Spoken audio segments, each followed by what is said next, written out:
நம்மளுடைய தாம்பரம் சட்டமன்ற தொகுதிக்கு எண்ணற்ற நலத்திட்ட பணிகளை தொடர்ந்து செய்து கொண்டு நாளொரு வண்ணம் பொழுதொரு மேனியாக மக்கள் நலனையை கருத்தில் கொண்டு எப்பொழுதும் மக்களுக்கு என்ன தேவை என்பதனை மையமாக கொண்டு இதனால் வரையில் நம்மளுடைய தாம்பரம் பகுதியில் பல்வேறு நலப்பணிகளை தொடர்ந்து செய்து கொண்டுதான் இருக்கின்றார்.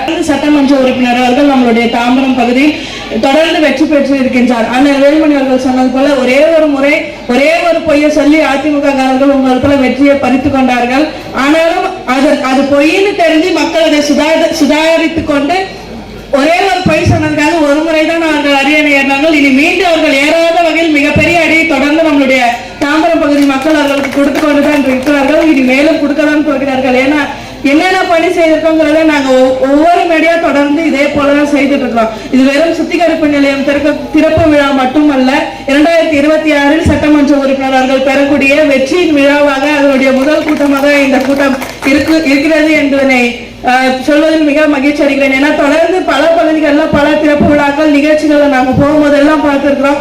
எல்லா நிகழ்ச்சியிலுமே நாங்க இது போல என்னென்ன பகுதி அந்த பகுதியில் என்னென்ன நலத்திட்டங்கள் செய்திருக்கோம், என்னென்ன மக்கள் நல பணிகள் செய்திருக்கோம் அப்படிங்கிறத தொடர்ந்து செய்திருக்கோம். நான் சட்டமன்ற உறுப்பினர் அவர்கள் அவருடைய நிதி கொடுக்கறதே ரொம்ப தேர்ந்தெடுத்தான் கொடுப்பார். ஒரு பகுதிக்கு அவர் நிதி கொடுக்கிறாருனாக்கா அந்த ஏதாவது ஒரு கட்டிடம் கொடுத்தாலும் சரி, எது கொடுத்தாலும் தொடர்ந்து மக்கள் அதை பயன்படுத்திட்டே இருக்கணும். கொடுக்குற நிதி வீணா போகக்கூடாதுங்கிறத ரொம்ப கண்ணு கருத்துமா இருந்து பள்ளிக்கூட கட்டிடமாக இருக்கட்டும், நியாய விலை கடையாக இருக்கட்டும், இது போன்ற ஆர்வ பிளான்டாக இருக்கட்டும், ரொம்ப தேர்ந்தெடுத்து தான் அவரோட நிதியை எல்லா பகுதிக்குமே கொடுப்பார். காரணம் என்னன்னா தொடர்ந்து மக்கள் அதை பயன்படுத்த வேண்டும், அதன் மூலமாக கழகத்திற்கு வலு சேர்க்க வேண்டும் அப்படிங்கிற ஒரு மிகப்பெரிய எண்ணத்தோடு தான் எப்போதுமே அவர் செய்துட்டு இருப்பாரு. அவருடைய ஸ்டைலே அவர் ஹேண்டில் பண்ற ஸ்டைலே கொஞ்சம் வேற மாதிரி இருக்கும், டிஃப்ரெண்டா இருக்கும். வேலுமணி அண்ணன் அவர்கள் சொன்னது போல அவரோட கருணாகரன் அண்ணன் சொன்னது போல கார்டு கொடுத்தாலே எங்களுக்கு அதோடைய மதிப்பு இருக்குது, அவரோட விசிட்டிங் கார்டு கொண்டு போய் கொடுத்தா நாங்க எல்லா இடத்துலயும் பேசுவோம் அப்படின்னு சொல்லி நானும் நிறைய இடத்துல நிறைய பகுதிகளில் தாம்பரம் சொன்னாலே ஃபர்ஸ்ட் எல்லாரும் கேட்கறது அண்ணன் அவர்களுடைய பேரை சொல்லி அவர் தானே எம்எல்ஏ, அவர்கிட்ட சொன்னீங்களா செஞ்சீங்களா அப்படிங்கிறத எப்பவுமே நிறைய இடத்துல பல மினிஸ்டர்களாக இருந்தாலும் சரி, ஐஏஎஸ் அதிகாரிகளாக இருந்தாலும் சரி, பலரும் அதைதான் சுட்டி காட்டி கேட்பார்கள். ஏன்னா இதுவரைக்கும் தாம்பரம் இந்த அளவுக்கு வளர்ச்சி பெற்றிருக்குன்னா அதுக்கு முக்கிய பங்கு அண்ணன் அவர்கள் தான், திராவிட முன்னேற்ற கழகம் தான். தொடர்ந்து தாம்பரத்தில் நடைபெற்றுக் கொண்டிருக்கிற இந்த வளர்ச்சி பணிகளை நாம் எல்லாருமே கண்கூட பார்த்துட்டு இருக்கிறோம். நான் உட்பட இன்னைக்கு இந்த இடத்துல நிக்கிறதுக்கு மிகப்பெரிய முக்கிய காரணம் அண்ணன் அவர்கள் தான். அது நம்ம எல்லாருக்குமே தெரியும்.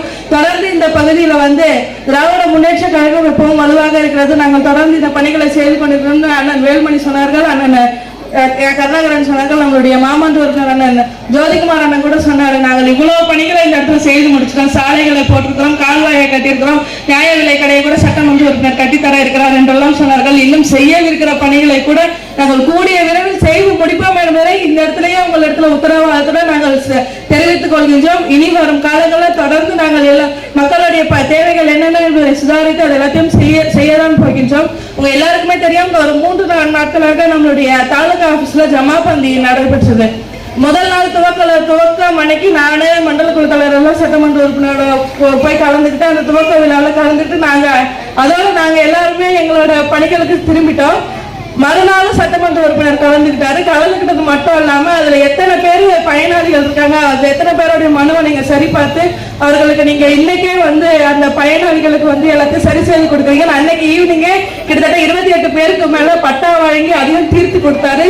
தீர்த்து கொடுத்தது மட்டும் இல்லாம மொத்தம் 900 மனு வந்ததுன்னு நினைக்கிறேன். அந்த 900 மனுவுக்குமே டிஆர்ஓ ஆபீஸுக்கு போய் அதை எப்போது நீங்க சரி செய்ய போறீங்க, என்னென்னலாம் செய்ய போறீங்க, அந்த மனுக்களை எப்படி கையாள போறீங்கிற ஒரு சிறப்பு கூட்டத்தையும் போட்டு அந்த மக்களுடைய மனுக்கள் மீது தொடர்ந்து அதுதான் அவரிடம் இருக்கிற மிகப்பெரிய விஷயம். நம்ம ஒரு கடிதம் கொடுத்தோம்னாக்கா அது சரி நான் பண்ணிடுறோம்னு சொல்லி வாங்கி வைக்கிறது இல்லாம நம்ம அதை ஃபாலோ பண்றோமோ இல்லையா, அது தொடர்ந்து முடிகிற வரையில அதனுடைய அது எங்க போகுது, யார்கிட்ட போகுது, எப்படி எல்லாம் முடியுதுன்னு தொடர்ந்து ஃபாலோ பண்ணி அந்த பணியை முடிச்சு கொடுக்குற ஒரே ஆளு யாருனாக்கா நம்மளுடைய சட்டமன்ற உறுப்பினர் தான். தொடர்ந்து பல பணிகளை அவர் செய்துட்டு தான் இருக்கிறாரு.